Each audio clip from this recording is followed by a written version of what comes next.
If you know the enemy and know yourself, you need not fear the result of 100 battles. We are now 13 hours into day 9.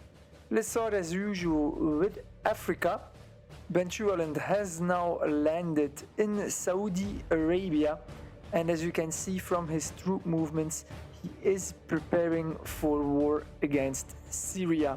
Southwest Africa is bringing more and more units to the border with Upper Volta, and Upper Volta, he, however, has most of his army now in Europe.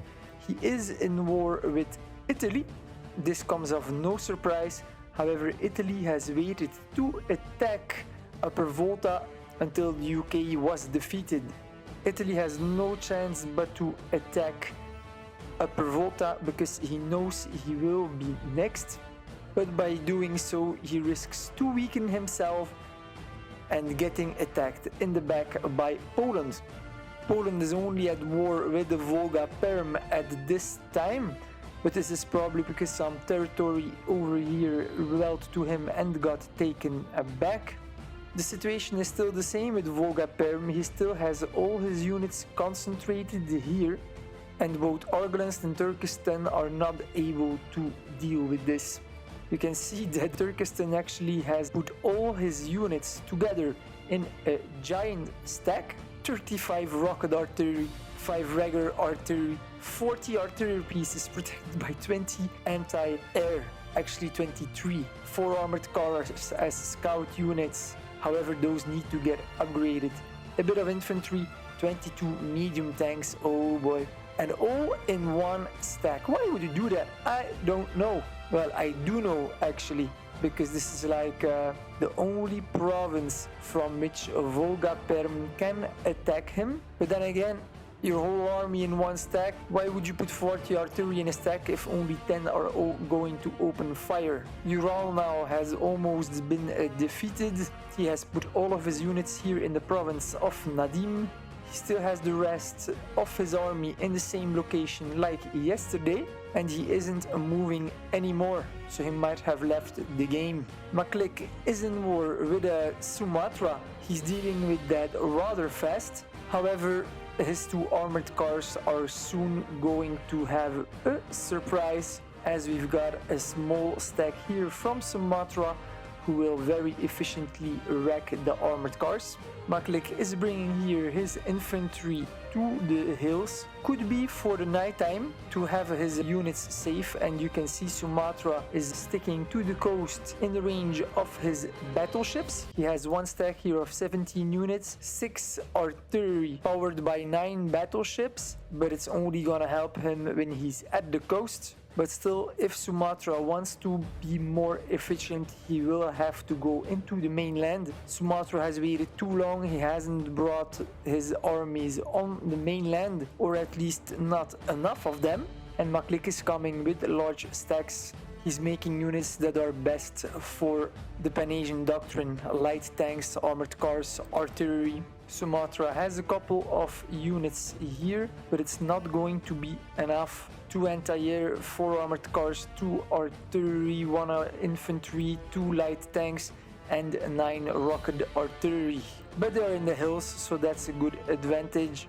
This aircraft carrier flotilla is very poorly protected. There are 6 aircraft carriers, but only 2 destroyers, no cruisers, no battleships. Those are just sitting ducks. This is disaster waiting to happen. And then here we've got Papua New Guinea. I'm gonna select all his units. 1 light tanks, 9 anti-air, 5 anti-tank, 8 artillery, 9 infantry, 5 interceptors level 4, 5 tactical bombers level 3, and 3 armored cars. That's a very, very small army. I mean, I have no idea what Sumatra and Papua New Guinea are doing with such a little amount of units on the Asian mainland.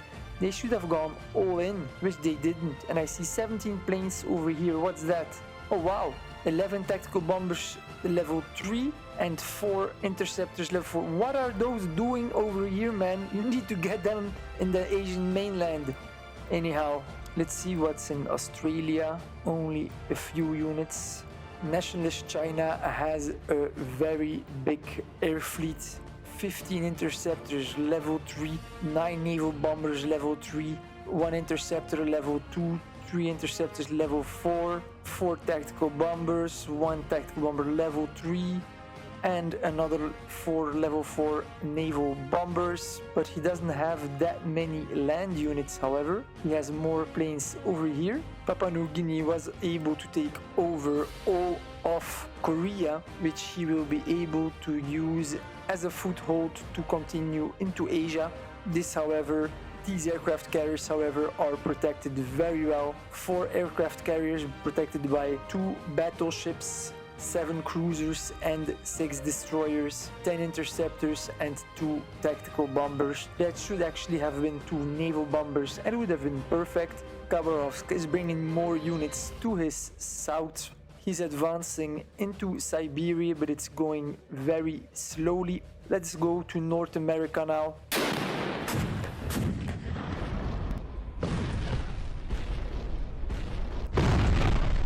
South Mexico has lost more ground.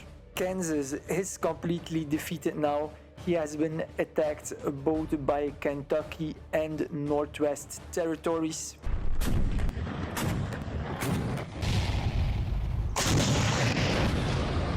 Northwest Territories has quite some railroad guns. I'm gonna select them all. He has 4 railroad guns, a lot of units, good for Allies doctrine.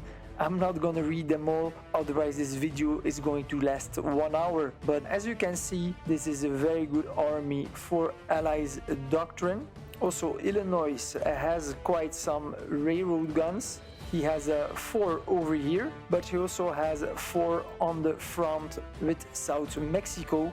Not only that, but South Mexico was forced to retreat. He simply has no answer to the railroad gun tactic from Illinois. Also on this front, he has 4 railroad guns, that's 8 in total. South Mexico just simply put all of his armies in one large stack, and he is retreating every single time. You can see that he's just out of range.